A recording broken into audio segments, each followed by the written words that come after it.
Hello good morning friends, once again welcome to all of you. Stock market की part 2 series में हम थोड़ा detail में और समझेंगे स्टॉक मार्केट के बारे में। इससे पहले हम देख लेते हैं कि स्टॉक मार्केट पार्ट 1 में हमने क्या क्या सीखा था। पार्ट 1 में हमने सीखा था स्टॉक मार्केट क्या है, स्टॉक एक्सचेंज क्या है, डीमेट अकाउंट क्या है, कंडीशन ऑफ स्टॉक मार्केट कैसी होती है, इंडेक्स कैलकुलेशन हमने करना सीखा, एंड इन्वेस्टमेंट के बेनिफिट क्या क्या है, और जो प्राइस की फ्लक्चुएशन होती है, प्राइस की फ्लक्चुएशन है वो क्यों होती है, ये सब हमने पार्ट 1 में देखा। तो चलिए हम पार्ट 2 में सीखते हैं थोड़ा और डिटेल्स में। फ्रेंड्स, पार्ट 2 में हम सीखेंगे इंडियन फाइनेंशियल मार्केट क्या है, जिसमें हम फर्स्ट देखेंगे प्राइमरी मार्केट, उसके बाद हम देखेंगे सेकेंडरी मार्केट। ये सब देखने के बाद हम थोड़ा सेबी के ऊपर डिस्कस करेंगे, इसके फंक्शन एंड रोल क्या क्या है, एंड लास्ट में हम देखेंगे शेयर मार्केट वर्क कैसे करता है और एक्सचेंज में ऑर्डर कैसे प्रोसेस्ड होते हैं। फर्स्ट हम देखते हैं फ्रेंड्स, फाइनेंशियल मार्केट दो टाइप का होता है। फर्स्ट होता है मनी मार्केट एंड सेकंड है कैपिटल मार्केट। कैपिटल मार्केट भी दो टाइप का होता है, primary market and secondary market. तो आइए पहले हम देखते हैं प्राइमरी मार्केट क्या होता है। प्राइमरी मार्केट भी कैपिटल मार्केट का एक पार्ट है, जिसके अंदर गवर्नमेंट है या कोई भी कंपनीज है, उसको यदि फंड रेज करना है तो वो लोन के द्वारा या अपनी जो इक्विटी है या जो उनके पास शेयर है उनको भी वो बेच के फंड रेज कर सकती है। इन सब चीज़ों का काम वो प्राइमरी मार्केट में होता है। प्राइमरी मार्केट के जो पार्ट कौन कौन से होते हैं, वो एक गवर्नमेंट के ट्रेजरी बिल हो सकते हैं, गवर्नमेंट के बॉन्ड हो सकते हैं, कॉरपोरेट बॉन्ड हो सकते हैं, एंड कंपनीज के स्टॉक हो सकते हैं। ये सब प्राइमरी मार्केट में काउंट होते हैं। तो चलिए एक फ्लो चार्ट के द्वारा हम समझते हैं कि प्राइमरी मार्केट वर्क कैसे करता है। फर्स्ट में हम देखते हैं कि प्राइमरी मार्केट है जो सिक्योरिटी क्रिएट करता है।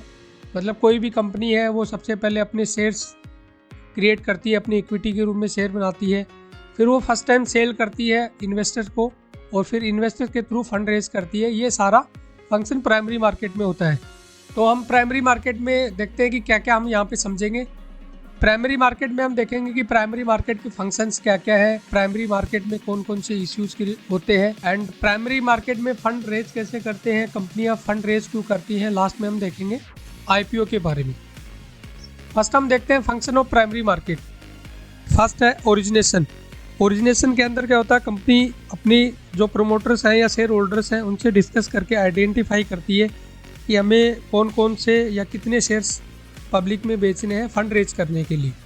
सेकेंड है अंडर राइटिंग। अंडर राइटिंग में क्या होता है, कोई भी कंपनी है उसकी प्राइस की वैल्यूएशन वो उसकी PE के हिसाब से डिटरमाइन की जाती है, उसके हिसाब से कैलकुलेट की जाती है कि अभी कंपनी की प्राइस टू अर्निंग रेशियो कितनी है, उसके हिसाब से कंपनी की वैल्यूएशन निकाली जाती है। इन सब का काम एक इन्वेस्टमेंट बैंक करता है, जो कि कंपनी को सिक्योरिटीज़ मार्केट में सेल करनी है तो वो हायर करती है इन्वेस्टमेंट बैंक को। इन्वेस्टमेंट बैंक है, इसके बदले में कमीशंस भी चार्ज करता है।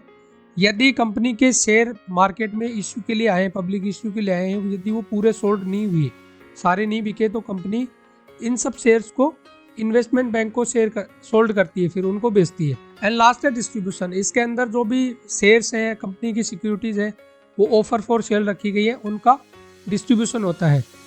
अब हम देखेंगे type of primary market issue.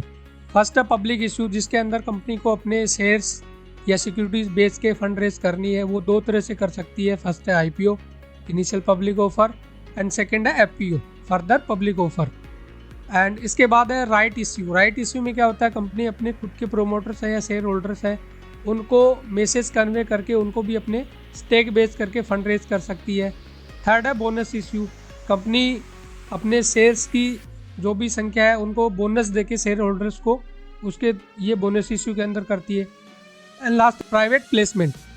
Private placement में क्या होता है, कोई भी कंपनी है उसको अपनी सिक्योरिटीज या शेयर को बेचना है तो वो बड़े इन्वेस्टर के पास जाती है, उसको अपनी इक्विटी का कुछ हिस्सा है, कुछ परसेंटेज बेच के वहाँ से भी फंड रेज कर सकती है। ये सब चीज़ें स्टार्टअप इकोसिस्टम में मेनली होता है प्राइवेट प्लेसमेंट। अब हम देखते हैं कि प्राइमरी मार्केट में कंपनियां या इंस्टीट्यूट या गवर्नमेंट है वो फंड कैसे रेज कर सकती है।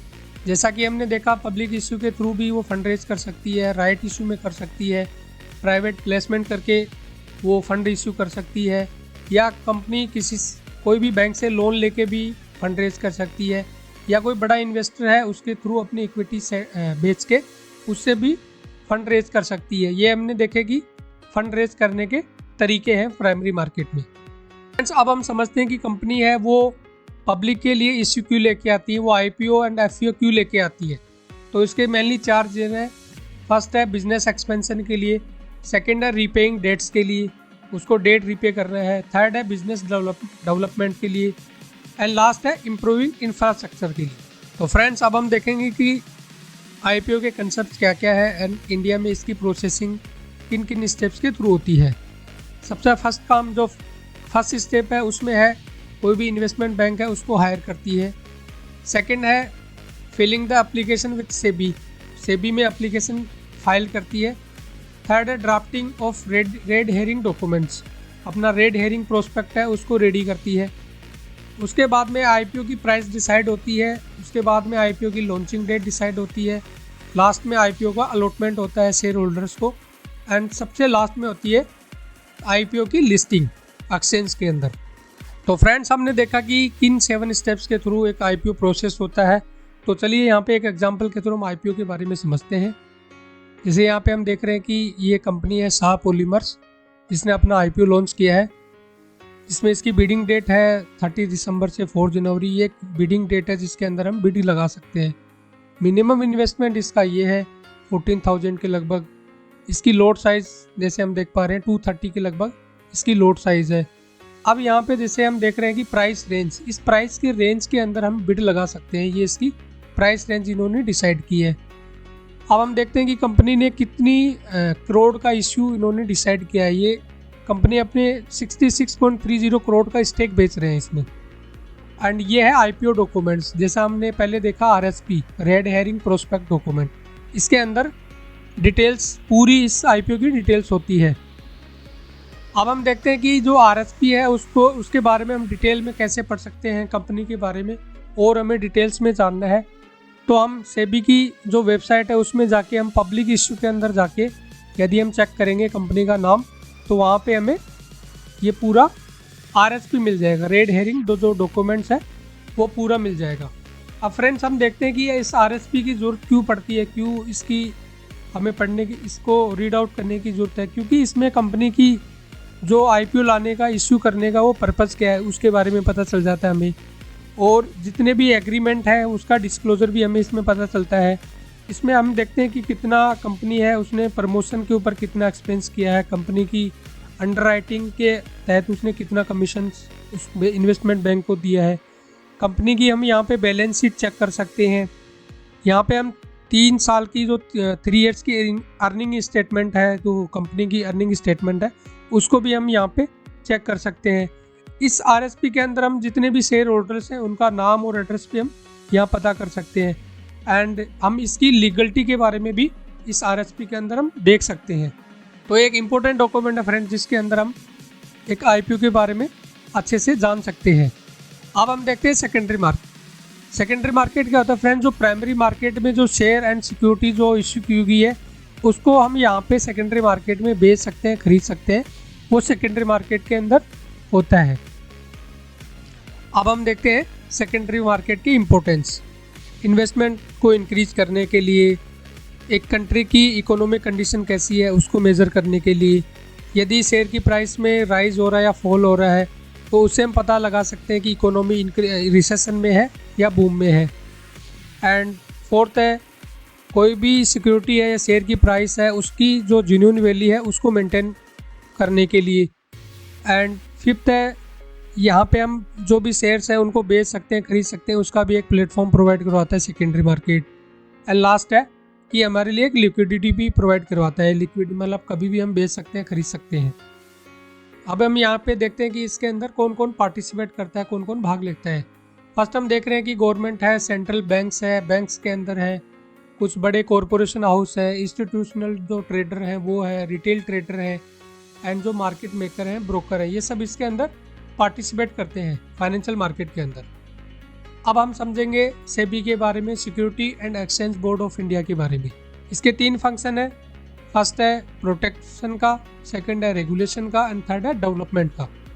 सेबी किन किन को रेगुलेट करती है, जैसा कि हमने देखा कि प्राइमरी मार्केट के जितने भी फंक्शन हैं, सेकेंडरी मार्केट के हैं, उनको भी सेबी रेगुलेट करती है, म्यूचुअल फंड्स को रेगुलेट करती है, एंड जो बाहर से फॉरेन इन्वेस्टर आते हैं जो इन्वेस्ट करने के लिए, उनको भी सेबी रेगुलेट करती है।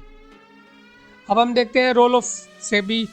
फर्स्ट है जो भी रिटेल इन्वेस्टर है उनके इंटरेस्ट को सेफगार्ड करती है। जितने भी एक्सचेंज वर्किंग करते हैं उनका फंक्शंस कैसा चल रहा है उनको भी रेगुलेट करती है। बड़ी जो कंपनियां हैं छोटी कंपनियों को एक्वायर करती है, उनको खरीदती है, उनका रेगुलेशन सही से हो उसको भी सेबी मॉनिटर करती है। जो भी बड़े बड़े फंड है, इंस्टीट्यूशन है, वो सही से काम कर रहे नहीं कर रहे उनको भी मॉनिटर करती है। SEBI time to time audit भी कंडक्ट करवाती है जिसके अंदर वो सारी रिपोर्ट, बैलेंस शीट इन सबको चेक करती है। इनसाइडर ट्रेडिंग नहीं हो, इनसाइडर एक्टिविटीज़ जो भी है उनको भी सेबी के ऊपर नज़र रहती है, उनको भी बंद करवाती है। जितने भी अपने देश के अंदर म्यूचुअल फंड्स वर्किंग हैं या काम कर रहे हैं उनको भी सेबी मॉनिटर करके रखती है। इसके अलावा जितने भी लीगल प्रैक्टिसेस हैं, जैसे कोई स्कैम है या कोई फ्रॉड है, उन सब चीज़ों को भी सेबी रोकती है। तो ये सब थे सेबी के रोल की सेबी किन किन चीज़ों में काम करती है। तो ये फ्रेंड्स अब हम समझते हैं कि एक शेयर मार्केट कैसे वर्क करता है। सबसे पहले हम देखते हैं कि बैंक से द्वारा हम जो हमारा फंड है उसको हम ट्रेडिंग अकाउंट में ट्रांसफ़र करते हैं। ट्रेडिंग अकाउंट से हम एक्सचेंज के थ्रू शेयर खरीदते हैं, बेचते हैं। वो शेयर जो हमने खरीदे या बेचे वो ट्रांसफ़र आ जाते हैं हमारे डीमेट अकाउंट में। इस तरह से एक फर्दर पूरा प्रोसेसिंग चलती है शेयर मार्केट के अंदर। तो अब हम देखते हैं कि एक एक्सचेंज के अंदर हमारा जो बाइंग एंड सेलिंग का प्रोसेस है वो कैसे होता है। फर्स्ट ऑफ ऑल हम क्या करते हैं कि ऑर्डर प्लेस करते हैं शेयर को खरीदने का या बेचने का। वो हमारा ऑर्डर है, वो ब्रोकर है, उसको एक्सचेंज के उसको फॉरवर्ड कर देता है। एक्सचेंज क्या करता है, उस ऑर्डर के लिए काउंटर पार्टी फाइंड करता है। जैसे ही वो काउंटर पार्टी फाइंड करता है हमारे ब्रोकर को कंफर्म कर देता है, फिर ब्रोकर हमारे अकाउंट में से डेबिट या क्रेडिट कर देता है और इस तरह से हमारे शेयर हैं वो डीमेट अकाउंट में शिफ्ट हो जाते हैं। तो हमने देखा फ्रेंड्स इस तरीके से एक एक्सचेंज में ऑर्डर प्रोसेस होते हैं। तो फ्रेंड्स ये था हमारा स्टॉक मार्केट सीरीज का पार्ट 2 वीडियो। हम आने वाले वीडियो में और डिटेल्स में इस स्टॉक मार्केट के बारे में सीखेंगे, जानेंगे। Thank you once again to watching this video.